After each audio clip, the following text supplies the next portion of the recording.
கைலாசமிவ துர்தர்ஷம் காலாக்னிமிவ துஸ்ஸஹம் ஜ்வலந்தமிவ தேஜோபிஹி துர்நிரீக்ஷம் பிருதக் ஜனை. கைலாசமலையே நகுந்து வரா மாதிரி பரசுராமர் வரார். கைலாசமிவ துர்தர்ஷம், அதை சகிச்சுக்க முடியல. காலாக்னிமிவ துஸ்ஸஹம், காலாக்னி எரிஞ்சா கிட்டக்கு போய் நிற்க முடியுமா? சகிச்சுக்க முடியாதே, அது போல வரார். அவர் அப்படியே வரத்தை பார்த்த உடனே நடுங்கி போயிட்டார் தசரதன். அவரை பார்த்த உடனே கிட்டக்க போய் நின்றுட்டு நமஸ்காரம் பண்ணிண்டு அர்க்கியம் கொடுத்தா, பாத்தியம் கொடுத்தா, ஆசமனியும் கொடுத்தோம். அவளை பார்த்து நமஸ்காரம் பண்ணி சொன்னான், பாலானாம் மம புத்திரானாம் அபயம் தாதுமர்ஹசி. 4 குழந்தைக்கும் கல்யாணம் பண்ணி ஆயிடுச்சுன்னு போகிறேன், அவா எல்லாருக்கும் நீங்கள் ஆசீர்வாதம் பண்ணணும்னாள். இப்படி சொல்லினே இருக்கிறதே அவர் குழந்தைக்கு நமஸ்காரம் பண்ணுற 4 தம்பதிகள் தசரதன் இவாளுக்கெல்லாம் ஆசீர்வாதம் பண்ணல. அவர் எங்கடா ராமன் கூப்பிட்ற, அந்த ராமனை கூப்பிடுன்னாள். தசரதனுக்கு அவன் உயிரை கேட்டால் கூட கொடுத்துருவான். ஆனால் ராமனுக்கு ஏதாவது ஒரு கஷ்டம்னா அவனால் சகிச்சிக்க முடியாது. ஐயோ ராமனை கேட்குறாரே, என்ன நடக்குமோ தெரியலையேன்னு ராமனை கொண்டு வந்து நிறுத்தினாள். ராமனை பார்த்து சொன்னாள், இதஞ்ச வைஷ்ணவம் ராமா தனுஷ் பரபுரஞ்சயம். நீ ஏதோ சிவதனுஷ ஆரோபணம் பண்ணி சீதையை கல்யாணம் பண்ணிவிட்டேன்னு பெருசா பெருமை தட்டிக்காத. அது ஏற்கனவே முப்புறம் எரி செய்த அச்சிவன் உரைரதம் அச்சது பொடி செய்த அதிதீரா அப்படின்னு. திரிபுர சம்ஹாரத்துக்காக பரமேஸ்வரன் அந்த சிவதனுஷ அப்படியே ஆரோபணம் பண்றதே பரசுராமர் சொல்றார். ஆரோபணம் பண்றதேவே லேசா டர்ன்னு முறிஞ்சுது. அது ஏற்கனவே முறிஞ்ச தனுசு தான். அது கொஞ்சம் முறிஞ்ச தனுஷ 2ஆம் தடவை ஏதோ பெருசா கட்டிவிட்டேன்னு ஜனகன் உனக்கு கல்யாணம் பண்ணி கொடுத்துட்டான். அதனால இந்த தனுஷ நீ ஆரோபணம் பண்ணி நான் ஏற்றி எழுத்தி கட்டினே, ஆனால் நீ வீரன் ஒத்துப்பேனாள். சுவாமி சொன்னார், வேற ஒத்துக்கிறேன், தப்பு இல்லை. ஏதாவது ஒரு போட்டிக்கு ஏதாவது ஒரு சம்பாவனை பண்ணணும் இல்லையா? உங்க தனுஷை நான் உடைச்சி எடுத்தேனே ஆனால் எனக்கு நீங்க என்ன கொடுப்பேள்? உடனே அவர் சொன்னார், எல்லா பர்வதங்கள்லையும் நாம் போய் ஆயிரக்கணக்கான வருஷம் தபஸ் பண்ணினேன். அந்த தபஸ் பண்ணின எல்லா புண்ணியத்தையும் உன் கையில கொடுப்பேன், எல்லா புண்ணியத்தையும் கொடுத்துருவேன் நாள். அதே பிரகாரம் அந்த சிவதனுஷை எப்படி சுவாமி ஆரோபணம் பண்ணாரோ அதே மாதிரி இந்த வைஷ்ணவமான தனுஷையும் இழுத்து நானேத்தி கட்ட அதை பார்த்து பிரமிச்சு போன பரசுராமர் சகல புண்ணியங்களையும் ராமர்கிட்ட கொடுக்குறார். அப்படி சொல்லப்பட்டிருக்கு. பரசுராமருடைய கர்வ பங்கம் அப்படின்னு தான் இந்த இடத்துக்கு பேர். பரசுராமரை ஜெயிக்கல, பரசுராமர்கிட்ட இருந்த கர்வத்தை போக்கினார். அந்த வைஷ்ணவமான தனுஷ ஆகாசத்தை தூக்கி தூக்கி எறிய வருணன் வாங்கிண்டு அதுக்கப்புறம் ராவணாதிகள் வதம் பண்ணும்போது வருணன் கொண்டு வந்து கொடுக்க போறான். பரசுராமர் கொடுத்த தனுஷ் இப்படி பரசுராமரா. இப்பவும் சொல்றேன், நம்ம எல்லாம் நினைக்கிறோம் விஷ்ணு பண்ணின அவதாரத்திலேயே எது பயங்கரமான அவதாரம்னு கேட்டா எல்லாரும் என்ன சொல்லுவேள்? நிருசிம்ம அவதாரம் பார்க்கறதுக்கே பயங்கரமா இருந்தது அப்படிம்பே. ஆனால் உண்மையாகவே பெரிய பயங்கரமான அவதாரம் விஷ்ணு பண்ணின அவதாரம் பரசுராம அவதாரம் தான். அவ அப்பாவை கார்த்தவீரியார்ஜுனன் ஒரு ராஜா கொண்டுட்டான். அவ அம்மா ஒரே தடவையா அழுதா. 21 தடவை 27 தடவை. ஒவ்வொரு புராணங்களில் ஒவ்வொரு விதமாக இருக்கு. சிரசில் கையாட்டின்னு அழுதாள் அவள். அதை பார்த்துட்டே இருந்தார் பரசுராமர். 21 தடவை அழுதாள் அவள். 21 சத்திரியனை கொன்னு அந்த சத்திரியன்டேந்து கிளம்பி இருக்கக்கூடிய ரத்தங்களை முழுக்க அப்படியே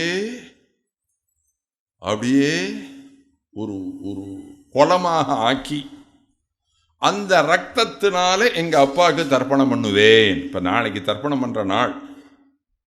நாளைக்கு மாதம் பிறப்பு, நாளைக்கு சங்கிரமண காலம், நாளைக்கு தான் தர்ப்பணம் பண்ணணும். நம்மெல்லாம் தர்ப்பணம் பண்ணுறதே என்ன பண்ணுறோம்? ஜலத்திலையும் எள்ளையும் வச்சுன்னு தர்ப்பணம் பண்ணுறோம். அவர் என்ன பண்ணார் தெரியுமோ? எள்ளையும் ரத்தத்தையும் வச்சுன்னு தர்ப்பணம் பண்ணுறார். அப்படின்னா எது கோபம்? யோசிச்சு பாருங்க. இந்த கதை அதோட நிற்கலை, அதுக்கு மேலேயும் இருக்குது, அதையும் சொல்கிறேன். கடைசியில் இத்தனை அரசர்களை கொன்ன பாவம் கடைசியில் பரசுராமருக்கு எல்லாம் மறந்து போயிடுது. வேதம் மறந்து போயிடுது, அவர் வாசித்ததெல்லாம் மறந்து போயிடுது. அப்புறம் ஒரு மலையில் போய் உட்காந்துன்னு அழுதார் பரசுராமர். இப்போ கார்கர்னு ஒருத்தர் வந்தார், கர்க ரிஷின்னு ஒரு ரிஷி வந்து பரசுராமரை பார்த்து ஏன் அழறாயினார். இல்லை, அவர் சொல்கிறார், நம்மளை மாதிரி பேசுகிறார் பரசுராமன். என்ன, நான் வாழ்நாள ஒரு தப்பு பண்ணலை, ஆனால் எனக்கு எல்லா வித்தையும் மறந்து போயிடுதுன்னாள். கர்கர் சிரித்தார். ஏன் சிரிக்கிறேன்னாள்.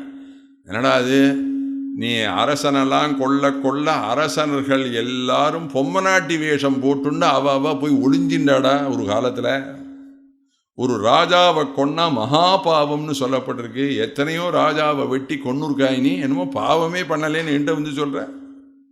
உடனே கர்கரை பார்த்து கேட்குறார் பரசுராமர், என் பாவம் போவதற்கு என்ன வழி அப்படின்னு கேட்குறார். அப்போதான் அவர் சொல்கிறார், முருகனை போய் ஆராதனை பண்ணு, ஸ்கந்தனை போய் ஆராதனை பண்ணினால் உன்னுடைய பாவங்கள்லாம் போகும்னு சுப்பிரமணிய மாலா மந்திரம்னு ஒரு மந்திரத்தை கர்க மகரிஷி பரசுராமுக்கு உபதேசம் பண்ணி, இது எங்கே போய் நான் ஜபம் பண்ணணும்னு கேட்டார். சுவாமி சைலே ஜெயந்திபுரே, ஒன்று சுவாமி மலையில் போய் தபஸ் பண்ணி இந்த மந்திரத்தை ஜபம் பண்ணு, இல்லை திருச்செந்தூர் போய் முருகனை போய் ஆராதனை பண்ணி ஜபம் பண்ணு. இந்த 2 க்ஷேத்திரத்தில் ஏதாவது ஒரு க்ஷேத்திரத்துக்கு போனார் கர்க மகரிஷி. இப்போ நான் இன்னொன்று சொல்லட்டுமா? பரசுராமர் காலத்துக்கு முன்னாடியிலேருந்தே சுவாமி மலையும் இருக்கு, திருச்செந்தூரும் இருக்கு. அது என்ன கிருத யுகம். அப்போ திரேதா யுகத்தில் ராமாவதாரம், துவாபர யுகத்தில் கிருஷ்ணாவதாரம், கலியுகம் ஆரம்பித்து 2500 வருஷத்துக்கு மேலே ஆயிடுத்து, நம்மளாம் வாழ்ந்துட்டு இருக்கோம். அப்படின்னா இந்த சுவாமி மலையும் திருச்செந்தூரும் எத்தனை நாளாக இருக்குது, எத்தனை யுகாந்தரமாக இருக்குது யோசிச்சு பாருங்க. எத்தனை யுகங்களாக இருக்குது யோசிச்சு பாருங்க. அவர் எங்கே போனார்னார்? சுவாமி மலைக்கு போகலை, திருச்செந்தூர் போனார். முருகனை போய் ஆராதனை பண்ணினார். அவர் சொல்லி கொடுத்த மந்திரத்தை ஜபம் பண்ணினார். 45 நாள் ஜபம் பண்ணி அந்த வதனாரம்ப தீர்த்தம்னு அந்த தீர்த்தத்தை தினம் ஸ்நானம் பண்ணி, சமுத்திரத்தில் ஸ்நானம் பண்ணி முருகனை போய் உட்காந்துன்னு ஜபம் பண்ண 45ஆவது நாள் முருகன் பிரத்யக்ஷமாகி வெளியில் வந்து நின்று மாமா பண்ணின பாவங்களை முழுக்க மருமான் போக்கினார்னு சரித்திரம். எதுக்கு சொல்ல வரேன்? பரசுராமனுடைய கர்வத்தை பங்கம் பண்ணி அத்தியுதமாக 4 தம்பதிகளோட இதுக்கு வந்து சேர்ந்தான், அயோத்திக்கு வந்து சேர்ந்தான். வந்து சேர்ந்தா அவன் பாருங்க, 4 குழந்தைக்கு 10 வயசு ஆன உடனேவே 4 புத்திராளுக்கும் 4 அரண்மனை தனியாக கட்டி வச்சிருந்தான், கிரகம் கட்டி வச்சிருந்தான். 4 தம்பதிகளையும் அவாவாழ தனியாக அந்தந்த ஜாகேல ஸ்தாபனம் பண்ணி சந்தோஷமா இருங்கள்ட்டான். அப்ப கௌசல்யோட கூட பிறந்தவர்கள் யாரும் கிடையாது, சுமித்திரையோட கூட பிறந்தவர்கள் யாரும் கிடையாது, கைகேயோட கூட பிறந்தவன் ஒருத்தன், ஒரே ஒரு யுதாஜித். அவன் என்ன பண்ணா, எங்கேயோ பொழுது போகலையா அத்திமேராது போகணும் வந்தான் அயோத்திக்கு. அயோத்தியில் ஒத்தரையும் காணலை, எல்லாரும் எங்கே போயிருக்கானால் ராமனுக்கு கல்யாணம், மிதிலைக்கு போயிருக்காள். அப்படியா நானும் போகிறேன்னு மிதிலைக்கு போய் நின்னான் சீதா கல்யாணத்தில். அவர் நினைச்சார் தசரதர், இவனுக்கு பத்திரிக்கை போடலை, கூப்பிடவும் இல்லை. அந்த காலத்துலலாம் தாய் மாமாலாம் விட்டு கொடுக்காம வந்துட்டு இருந்தா பாருங்க.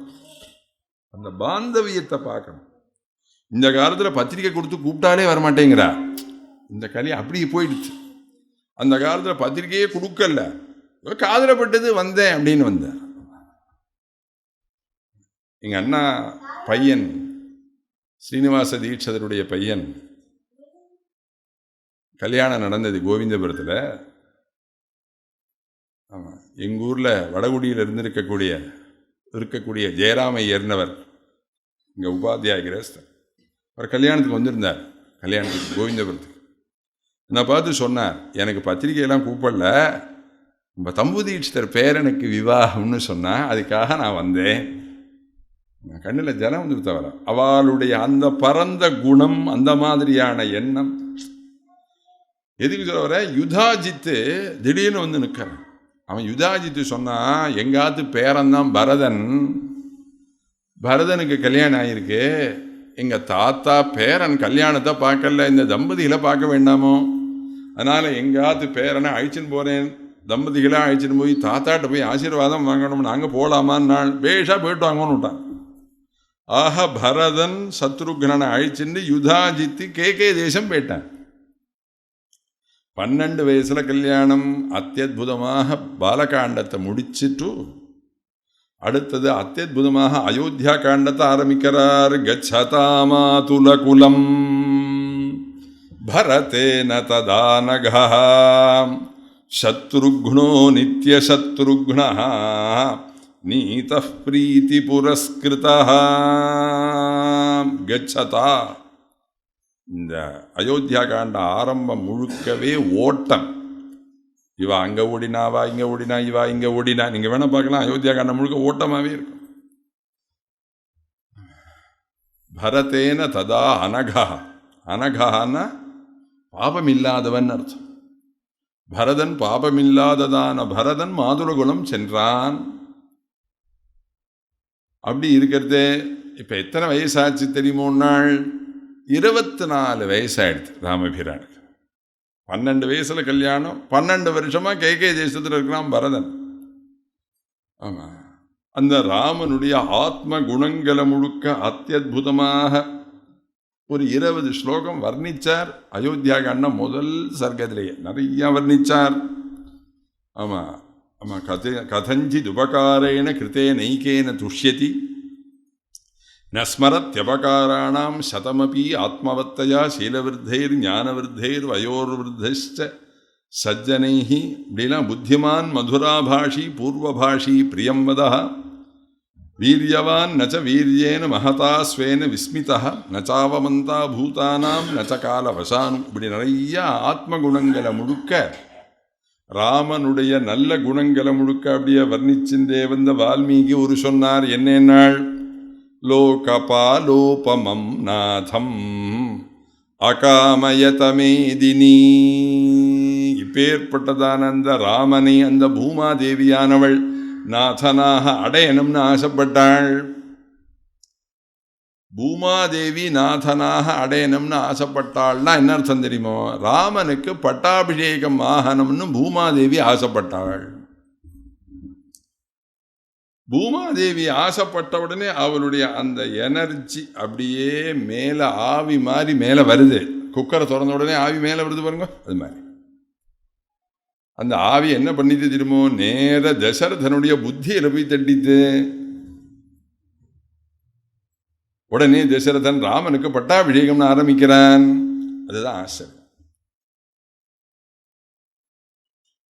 ஒரு சன்னியாசி சமுத்திரக்கரையில் போய் உட்காந்து தினமும் கார்த்தால 4:30 மணிக்கு போய் அப்படி உட்காண்டாரு. ஆனால் 8 மணி 10 மணி வரையில் அந்தன அசைய மாட்டார், அப்படியே தபஸ் பண்ணுவார். அவர் மேலே கிளிகள்லாம் உட்காண்டிருக்கும், பச்சை கிளியெல்லாம் உட்காந்து விளையாடும், தபஸ் பண்ணிகிட்டே. இந்த சமுத்திரக்கரையில் விளையாடின்னு இருக்கக்கூடிய குழந்தைகள்லாம் அந்த சன்னியாசி இப்படி திரும்பி போகிறதே ஒரு நாளைக்கு சன்னியாசி கூப்பிட்டு சொன்னால், சாமி சாமி நீங்கள் உட்காந்து தபஸ் பண்ணுறீங்க, உங்கள் மேலே நிறைய கிளியெல்லாம் உட்காந்து விளையாடுறது, நீங்கள் எனக்கு ஒரு உபகாரம் பண்ணணும். என்னன்னு கேட்டார் அவர். எனக்கு ஒரு உபகாரம் பண்ணணும். என்ன? நாளைக்கு நீங்கள் தபஸ் பண்ண உட்கார்றதே மேலெல்லாம் நிறைய கிளி வந்து உட்காண்டிருக்கும். நீங்கள் சத்தம் போடாத மெதுவாக அப்படி 2 கிளியை பிடிச்சி கையில் கொடுத்துருங்கோ, நாங்கள் ஆற்றுல போய் கூண்டில் வச்சு வளர்க்குறோம். அவர் சொன்னார், இதை கொன்னுட போகிறேன்டா. கொல்லலாம் மாட்டோம் சாமி, கூண்டில் வச்சு வளர்க்குறோம். சித்த கிளி பிடிச்சி கொடுங்கன்னாள். அதுக்கு என்னடா பேஷா, நாளைக்கு பிடிச்சி கொடுத்துட்றேன்டான்னு. மறுநாள் கார்த்தால சன்னியாசி வந்து உட்காண்டு தபஸ் பண்ணுறார். ஒரு கிளி மேலே வந்து உட்காரல. ஏன் தெரியுமோ? இத்தனை நாளாக பிரம்மோபாசனையோடு வந்து உட்காண்டிருந்தார். இவர்கிட்டக்க வந்தால் பயம் இல்லைன்னு இத்தனை நாளாக உட்காண்டிருந்தா பயம் இல்லைன்னு கிளிகளுக்கு தெரிஞ்சுது, அதனால தைரியமாக வந்து உட்காண்டுருது. இன்னைக்கு தபஸுக்கு உட்காரும் போதே கிளி பிடிக்கணுங்கிற எண்ணத்தோடய உட்காண்டார். அவருடைய எனர்ஜி எப்படி வெளியில் வருது, சரீரத்துலேருந்து வெளியில் வருது. அதை தெரிஞ்சுன்னதான கிளிகள். இது நான் ஏதோ கட்டுக்கதையாக சொல்லலை, தீட்சிதர் கதை. மனசே ரிலாக்ஸ் ப்ளீஸ்னு ஒரு புஸ்தகம் சுகபோதானந்தான்னு ஒரு சுவாமிகள் எழுதியிருக்கார். அதை படித்து பாருங்க, அதில் இருக்கு இந்த கதை. எதுக்கு சொல்ல வர, இந்த பூமாதேவி மனசனால ஆசைப்பட்ட எனர்ஜி நேர தசரதனுடைய புத்தியை போய் தட்டித்து. அவன் என்ன பண்ணான், உடனேவே ராமருக்கு பட்டாபிஷேகம்னு ஆரம்பித்து வசிஷ்டரை கூப்பிட்டு சைத்திர ஸ்ரீமானயம் மாசஹாம் புண்ணியா புஷ்பித கானனஹா யௌவராஜ்யாய ராமஸ்ய சர்வமேவோபகல்ப்யதாம். நாளைக்கு சைத்திர சுத்தம், நாளைக்கு அத்தியுதமான நாள். நாளைக்கு ராமனுக்கு பட்டாபிஷேகம் பண்ண போகிறேன். நீங்கள் சர்வமேவ உபகல்பியதாம், அதுக்குண்டானதான பூஜைகள் ஹோமங்கள் எல்லாத்தையும் ஆரம்பிங்கள். நான் சொன்னதே தப்பு. இப்போ எனக்கு நாள் பார்க்க தெரியும். எனக்கு நாள் பார்க்க தெரிஞ்சாலும் எங்காவது புள்ள கல்யாணமோ பொண்ணு கல்யாணமோ நான் நாள் பார்க்கக்கூடாது. என்ன பண்ணணும், எங்காத்து வாத்தியாரை தை மாதத்தில் ஒரு நல்ல நாள் பார்த்து சொல்லுங்க, குழந்தை கல்யாணம் பண்ணணும் நிச்சயம் ஆகிருக்கு அப்படின்னு சொல்லணுமே ஒழிய நானே பஞ்சாங்கத்தை எடுத்து நாள் பார்க்கலாமோ, பார்க்கக்கூடாது.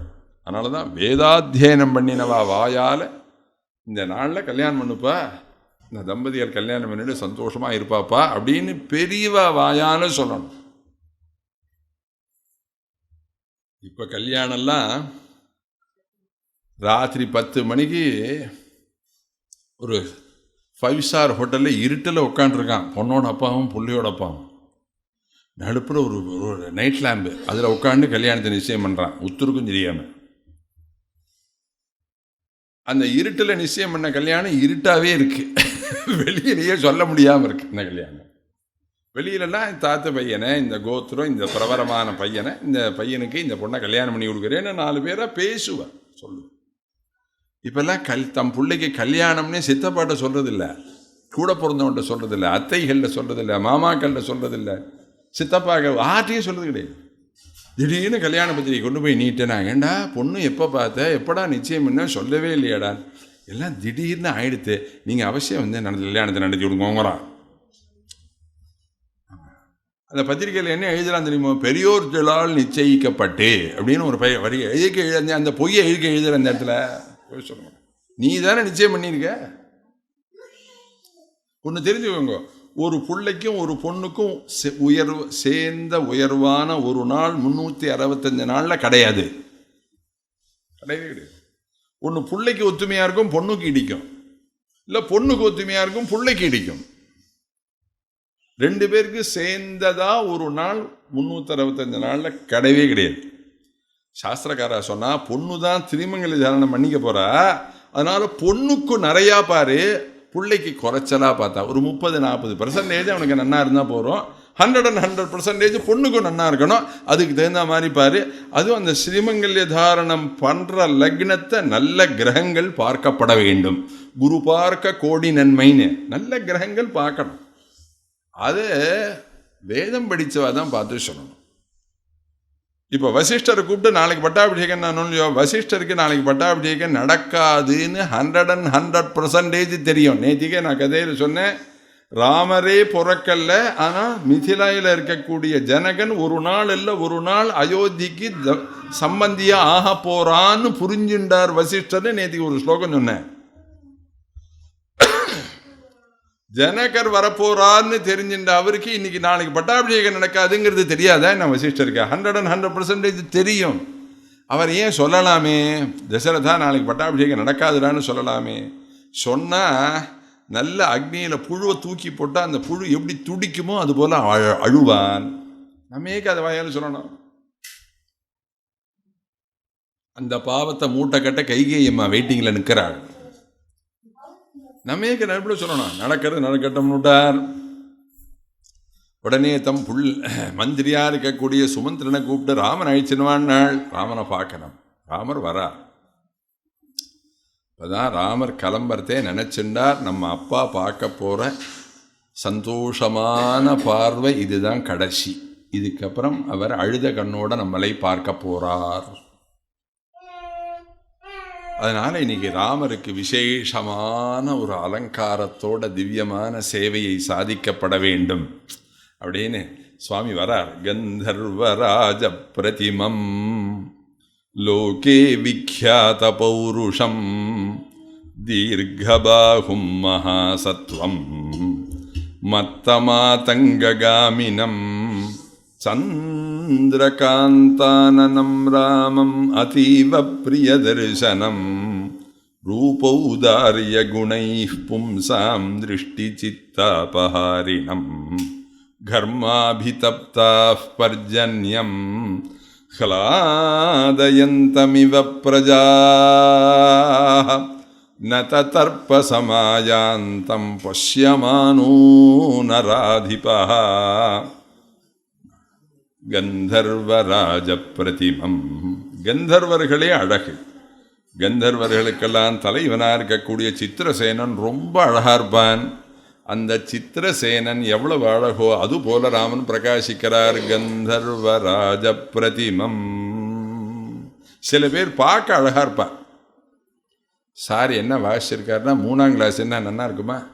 லோகே விக்யாத பௌருஷம். இந்த சுவாமியினுடைய யசஸ் புகழானது உலகம் முழுக்க பரவி இருக்கு. என்ன நாள்? தாடகை வதம் பண்ணினாள், விஸ்வாமித்திர யாகத்தை ரட்சித்தாள், அகல்யக்கு சாபத்தை விமோசனம் பண்ணினாள். பகவான் இந்த வயசில் இதெல்லாம் பண்ணியிருக்கா. இதெல்லாம் உலகம் முழுக்க பேசுகிறாள். இதோ ராமன் அழைச்சின்னு போயிட்டே இருக்கிறதே. ஒரே ஒரு பொண்ணு கல்லாக இருந்தாலாமே. இந்த பொண்ணை பகவான் தன்னுடைய பாதத்து மேலே பட்டதான தூசி பறந்து போய் அந்த கல் மேலே விழுந்தது. அந்த அகல்ய உயிர் போய் செழுந்தாள். அப்படி சொல்லப்பட்டிருக்கே. லோகே விக்யாத பௌருஷம். இப்படி பகவானை வர்ணிச்சு பார்த்தது போறல்ல.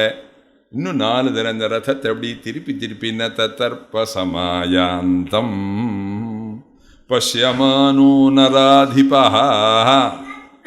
சந்தோஷப்பட்டு அழிச்சின்னு வாழ்நாள். அழிச்சின்னு வந்தா நமஸ்காரம் பண்ணினாள். ராம நமஸ்காரம் பண்ணின உடனே அவளை பார்த்து சொன்னார், தஸ்மாத்வம் புஷ்ய யோகேனா யவ்வராஜ்யமவாப்னுஹி. நாளைக்கு புஷ்ய நட்சத்திரம் நன்னா இருக்கு, உனக்கு நாளைக்கு பட்டாபிஷேகம் போயிட்டு நாள். உடனே ராமபிரான் எனக்கு எதுக்கு பட்டாபிஷேகம்லாம் கேட்கல, சரி பண்ணிக்கிறேன்னு சொல்லல, மௌனமா இருக்கார். போயிட்டு நாள் கிளம்பி போயிட்டார். அவரை கொண்டு விட்டுட்டு சுமந்திரன் வந்து சொன்ன உடனே திரும்பி அந்த பையனை கூப்பிட்டு வாடான்னார். 2ஆம் தடவை ஒன்ஸ் மோர் அழிச்சுன்னு வான்னாள். ஒன்ஸ் மோர் போய் கூப்பிட்டுன்னு வந்தார். ஒரு தடவைக்கு 2 தடவையா ஒரு தாத்தா பையனை கூப்பிட்டா ஏன் அடிக்கடி தொணேங்கிறேங்கிறான் பசங்க இந்த காலத்தில்.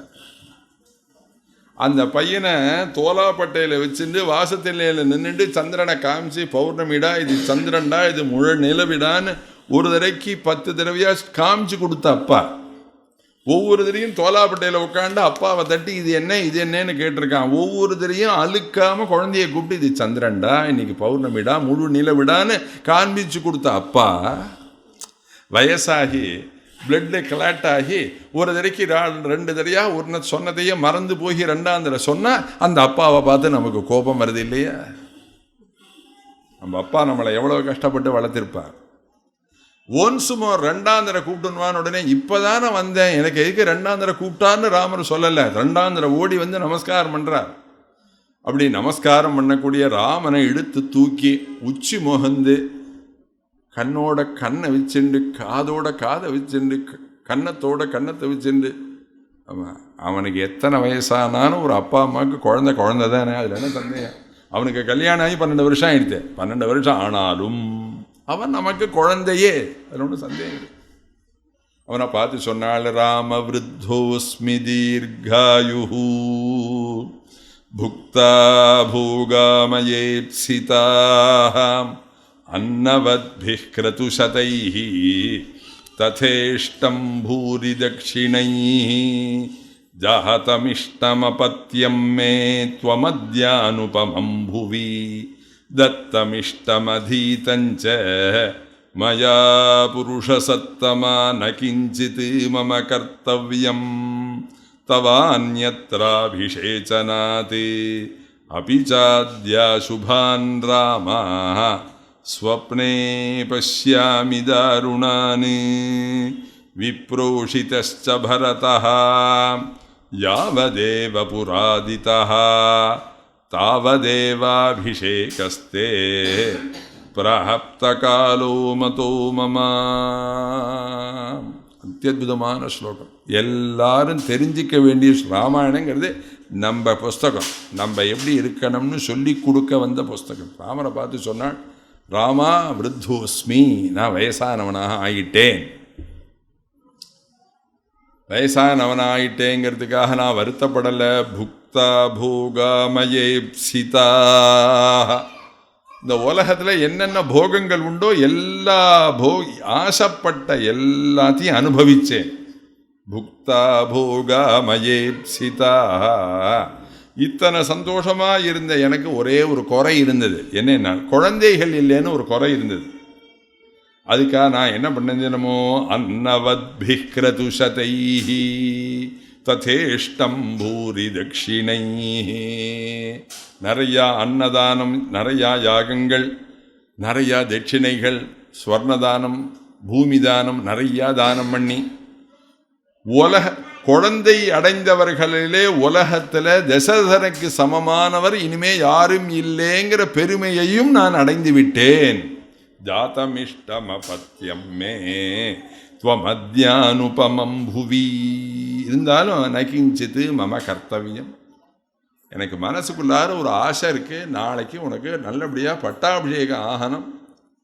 நான் அசுபானு சொப்னே பஷ்யாமி, அசுபமான சொப்னங்களை எல்லாத்தையும் விடிகார்த்தால வேளையில் கண்டேன். நல்ல வேளை யார் பண்ணின புண்ணியமோ தெரியல, உனக்கு பட்டாபிஷேகத்தை இப்போ நான் ஆரம்பித்து பண்ணி வைக்கும்போது பரதன் இங்கு இல்லை சொல்கிறேன். விப்ரோஷிதஸ்ச பரதா யாவதேவ புராதிதா, அவனும் இல்லை. உனக்கு நல்லபடியாக பட்டாபிஷேகம் நாளைக்கு நடக்கணும்னாள். அப்படியா நல்லபடியாக நடக்கும்பான்னு சொல்லலை, மௌனமாக இருந்து விட்டார். நமஸ்காரம் பண்ணினார். பேட்டுவாராமன் நாள் அங்கேருந்து நேராக அவர் எங்கே போனார், ஒரு தடவைக்கு 2 தடவையாக நாளைக்கு இந்த அயோத்தியா ராஜஸ்ரீ உனக்கு கொடுக்க போகிறேன்னு சொல்லிவிட்டார். ஒரு சாதாரண இருந்த அவனுக்கு ஒரு பெரிய மேனேஜிங் டைரக்டர்னு ஒரு போஸ்ட் கிடைச்சதுன்னா முதல்ல யாருக்கு ஃபோன் பண்ணுவான் அவன், யோசிச்சு பாருங்க. இந்த ராமரை ஆற்ற போனார் நாள் அவள் அம்மாவாக இருக்கக்கூடிய கௌசல்யினுடைய அரண்மனைக்கு போகிறார்.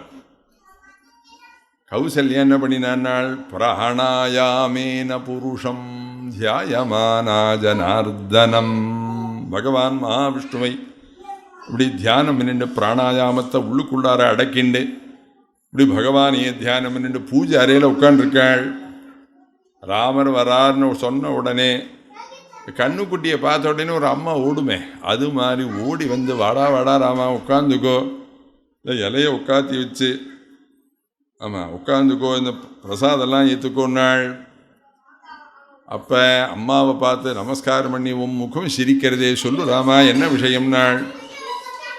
சொல்கிறேன், அம்ப பித்ரா நியுக்தோஸ்மி பிரஜாபாலன கர்மணி பவிதாஸ்வோபிஷேகோ மே யதா மே சாசனம் பிதுஹு.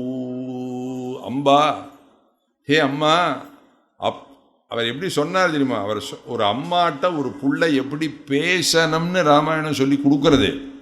என்னென்ன நம்மளாக இருந்தால் ஐயா யாரு தெரியுமா, நாளையிலேருந்து இந்த ஊருக்கு ராஜாம்மா, இந்த காலத்து பசங்களாக இருந்தால் அவர் என்ன சொன்னார் தெரியுமா, தன்னை ராஜான்னு சொல்லிக்கல.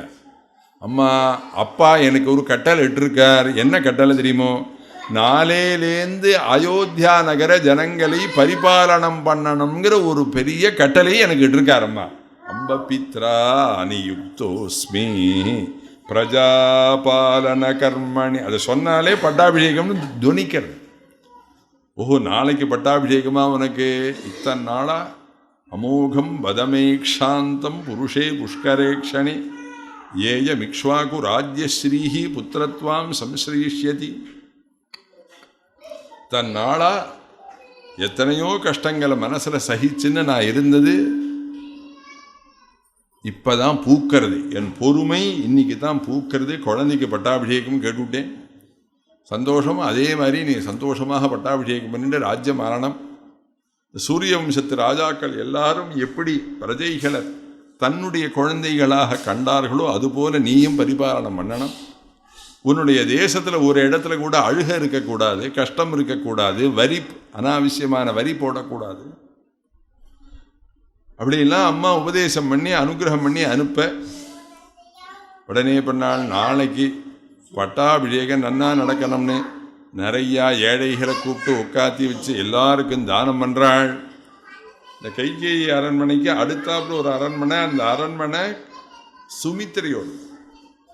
இந்த சுமித்ரா அரண்மனைக்கு அடுத்த அரண்மனை கௌசல்யோடது. அந்த கேகேய தேசத்தில் போய் கல்யாணம் பண்ணிட்டு வந்தான் பாருங்க. கைகேயா கல்யாணம் பண்ணி வருத்தே. பழைய காலத்துலலாம் அந்த கைகேயெல்லாம் இன்றைக்கும் இருக்கா. நான் அதையும் சொல்கிறேன். ராஜகுமாரிகளெல்லாம் கல்யாணம் பண்ணி கொடுக்குறதே இந்த டம்ளர் எடுத்துனுவா, இந்த தீர்த்தத்தை எடுத்துனுவா. சில பேருக்கு புறத்தியார வேலை சொல்லியே பழக்கம், தான் செஞ்சு பழக்கம் கிடையாது. ஆமாம், யார் அவளெல்லாம் பெரிய இந்த ரோடு போடுற பாருங்க, பெரிய இந்த ஓவர் பிரிட்ஜெல்லாம் கட்டுற பாருங்க, அங்கே போய் சூப்பர்வைசராக போட்டுடணும். ஒரு 200 பேரை உட்காந்து வச்சா 200 பேருக்கு வேலை சொல்கிற கெப்பாசிட்டி அவளுக்கு இருக்குது. சர்வபூத தயாபரனாக இருக்கிறவன் இன்னொருத்தரை பார்த்து ஒரு காரியம் சொல்ல மாட்டான். எல்லாம் தானே அவனை போய் சந்தனம் அரைக்க சொன்னால் அடுத்த ஜென்மாவில் அவாதில் போய் நம்ம சந்தனம் அரைக்கணும். அவன் கேட்க அவன்கிட்ட போய் சொல்லணும். நம்மளே நம்ம சிவ பூஜை செய்வோம். அம்ப பித்ரா அனியுக்தோஸ்மி. எதுக்கு சொல்ல வரேன்? அந்த ராஜகுமாரிகளெல்லாம் கல்யாணம் பண்ணி கொடுக்கறது சின்ன சின்ன காரியெல்லாம் செய்யறதுக்கு ராஜகுமாரியை சிரமப்படுத்தக்கூடாதுன்னு என்ன பண்ணுவா, ஒரு 10 வேலைக்காரியே கூடவே அனுப்பிச்சுடுவா. துணி துவைக்கிறது, தீர்த்தம் துவைக்கிறது, புஷ்பம் பறிக்கிறது எல்லாம் சமயக்காரமாக சமைச்சு வச்சா மகாராணி மகாராஜாவுக்கு பரமாறுவா. இந்த பரமாறுற ஒர்க்கு ஒண்டி தான் மகாராணிக்கு, பாக்கி காரியெல்லாம் வேலைக்காரியை செய்வாள். இந்த மாதிரி வேலைக்காரிகள் 10 பேரை மகாராணியோட ராஜகுமாரிகளோட வராளோ, அது மாதிரி மந்தர கூனின்னு ஊற்றி வந்திருக்கா. அவ இருக்காள். இப்போ வேணால் பார்க்கலாம், பெரிய பணக்காரெல்லாம் ஷாப்பிங் பண்ண பொறுத்தே பார்த்தீங்கன்னா 4 வேலைக்காரியோடு வரா. பார்த்தீங்களோ, பைய தூக்கிறதுக்குன்னு வரா அந்த அம்மா. எனக்கு அயோத்தியா காண்ட ஸ்லோகம் தான் ஞாபகம் வரும். இந்த பார்த்தா ராமாயணம் பொய் இல்லை, எல்லாம் இப்போ அப்படியே தான் இருக்கு.